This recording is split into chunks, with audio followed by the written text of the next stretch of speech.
Saudari-saudaraku terkasih dalam Tuhan Yesus Kristus, selamat pagi dan berkah dalam. Kita bertemu kembali dalam renungan harian Senin 11 Agustus 2025.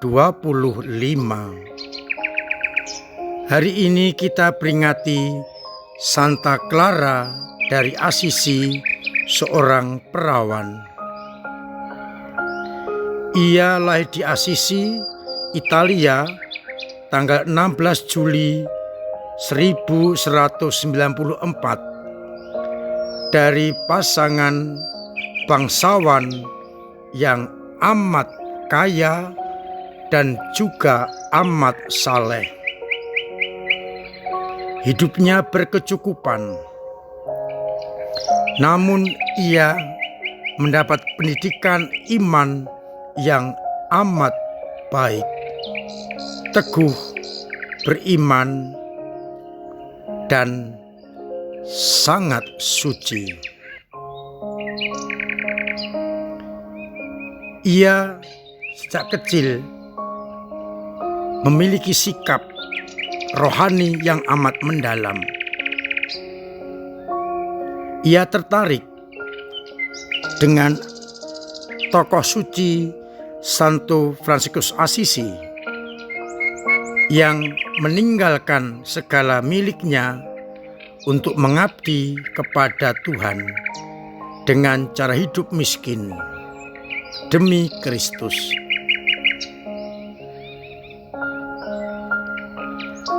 Pada usia yang ke-18, ia mewujud nyatakan cita-citanya, dan pertanyaan yang selalu menghantui, mengapa cita-cita hidup mulia yang dilakukan Santo Fransiskus Assisi tidak bisa dijalani oleh seorang perempuan. Maka ia diam-diam bersama seorang temannya menemui Santo Fransiskus Assisi dan meminta pandangan serta bimbingannya. Akhirnya ia menemukan jawabannya, dan pada usia itulah ia diam-diam meninggalkan istana ayahnya dan bergabung dengan kelompok Fransiskus Assisi.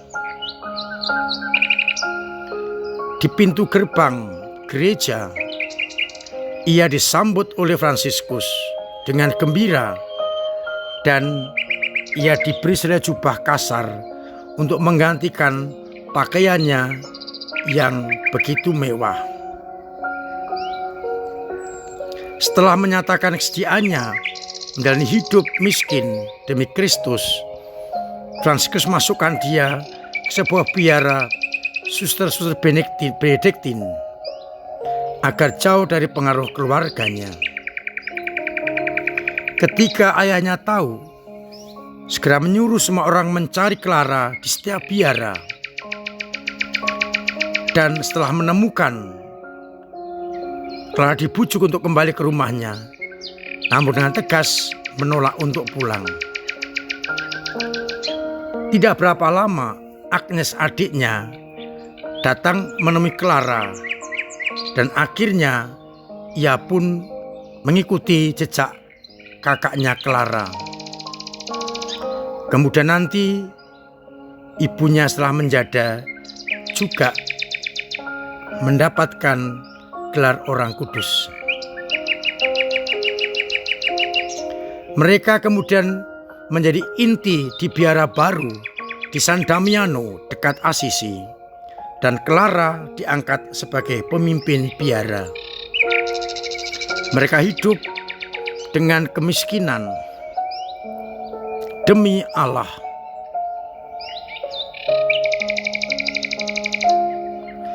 Ia akhirnya meminta izin kepada Paus agar diperbolehkan untuk hidup dalam kemiskinan dari minta-minta. Dan Paus Gregorius yang ke-9 akhirnya memberikan privilege kemiskinan bagi Clara dan suster-susternya, yaitu hidup dari derma orang-orang yang ada. Mereka berpuasa sepanjang tahun kecuali pada hari Minggu dan hari raya. Kemiskinannya memberikan kepada Clara dan para suster yang lain lebih mampu dekat dengan Allah. Akhirnya pada tanggal 11 Agustus 1253 ia meninggal dunia. Kita bersyukur atas orang kudus ini dan mohon agar kita pun dimampukan untuk setia, terutama mengabdi Allah dalam kemiskinan, meninggalkan dunia. Bacaan Ekaristi hari ini, bacaan pertama dari kitab Ulangan bab 10 ayat 12-22. Wejangan dari Musa kepada bangsa Israel agar mereka menyadari kebaikan Allah yang telah ditunjukkan kepada nenek moyang mereka. Maka mereka diminta untuk menyunatkan hati bagi kemuliaan Allah dengan bersikap baik kepada orang-orang asing. Karena itu sunatkanlah hatimu dan jangan bertegar hati. Karena Allah telah membimbing nenek moyang mereka sampai hari ini. Pada Injil Matius, Yesus menyampaikan warta mengenai penderitaannya. Anak manusia akan diserahkan ke dalam tangan manusia. Mereka akan membunuh dia, namun pada hari ketiga ia akan dibangkitkan. Ia juga menegaskan agar tidak menjadi batu sandungan, maka mereka diminta untuk membayarkan pajak. Dengan demikian semakin jelas Yesus tetap mengikuti aturan manusia. Saudari-saudaraku terkasih dalam Kristus, saya mengajak untuk merenungkan hidup Santa Clara yang memilih hidup miskin agar mudah untuk bertemu dengan Tuhan.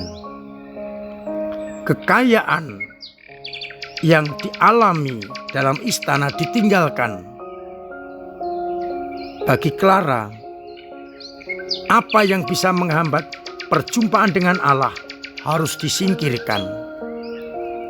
Ia rela meninggalkan semuanya, kemewahan, kemapanan, untuk merasakan hidup miskin, tergantung pada orang lain, dan itu berarti tergantung pada Allah.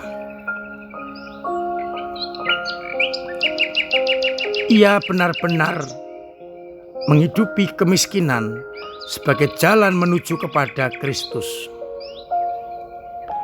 Apakah ini berarti kekayaan salah? Tidak. Tetapi Clara ingin agar cita-citanya untuk bersatu dengan Kristus tidak dihambat, tidak dikuasai oleh dunia dan kekuasaannya serta harta bendanya. Clara memilih hidup miskin karena lebih mudah baginya untuk mengikuti kehendak Allah dalam kemiskinan. Maka sebenarnya meskipun kita kaya, kalau kita menggunakan kekayaan untuk mendekatkan diri pada Allah, tidak ada soal. Yang paling pokok adalah apapun yang menghambat perjumpaan kita dengan Allah harus kita singkirkan. Apakah kekayaan, apakah kekuasaan, apakah harga diri, apakah kemapanan, sejauh itu menjadi penghalang harus kita singkirkan. Namun kita bisa membuat semuanya ini sebagai sarana untuk semakin dekat dengan Allah. Pada bacaan Injil kita diajak untuk tidak menjadi batu sandungan. Artinya peraturan duniawi ini harus kita taati sejauh peraturan itu diundangkan oleh orang yang sah dan membawa orang semakin dekat dengan Allah. Seandainya perintah berlawanan dengan kasih dan dengan perintah Allah bisa kita abaikan. Dari bacaan yang pertama kita diminta untuk menyunatkan hati, berarti membuat hati kita baru. Kita tinggalkan hati yang lama. Bahkan kita diminta untuk meninggalkan hati yang keras dan menjadikan hati yang lembut, hati yang dikuasai oleh Allah sendiri. Kita sunatkan hati kita agar kita memiliki hidup yang baru, hati yang baru, dan semangat yang baru menjadi anak-anak Allah. Mudah-mudahan kita semakin mampu mengikuti semangat Santa Clara yang benar-benar meninggalkan semua yang dapat menghambat perjumpaan kita dengan Tuhan dan hidup miskin agar dengan mudah mengikuti kehendak Allah. Tuhan memberkati kita sekalian. Amin. Marilah kita berdoa. Bapa yang penuh kasih, kami bersyukur atas sabda-Mu yang mengingatkan kami agar kami semua semakin mampu untuk hidup baik di hadapan-Mu, meninggalkan semua yang dapat benar-benar menjadi anak-anak-Mu. Maka mampukan kami untuk meninggalkan ego-ego kami, kedagingan kami, keduniaan kami, dan mencoba untuk mengerti kehendak-Mu. Biarlah semangat Santa Clara jadi semangat kami semua. Semoga iman kami yang kadang lemah, kadang jatuh, kadang mandek, kadang bahkan hilang, tetap Engkau kuatkan, Engkau tumbuhkan, sehingga iman kami semakin kuat, mendalam, dan tangguh.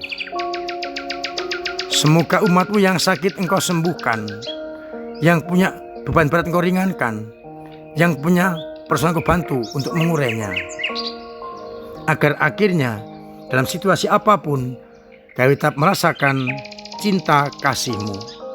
Untuk itu sertai kami dengan berkat-Mu sendiri, Bapa dan Putra dan Roh Kudus.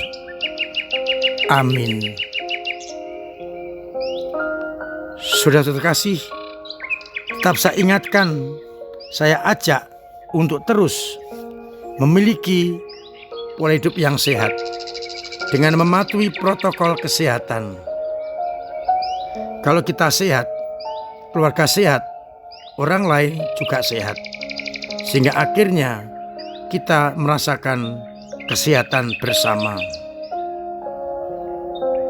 Terima kasih untuk semua yang telah ambil bagian dalam karya gereja lewat doa-doa, pemberian diri, pemberian waktu, pemberian dana yang sungguh mendukung gereja dalam pewartaan Injil.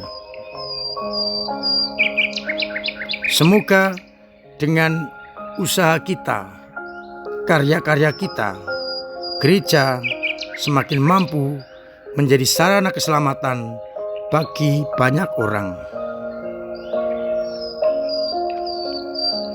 Terima kasih kepada ketua-ketua lingkungan, ketua-ketua wilayah, ketua-ketua paguyuban, prodiakon, kabit, timpel-timpel, dan siapapun yang ambil bagian untuk memajukan gereja. Sehingga kita akan mampu hidup di dalam kasih karunia Allah.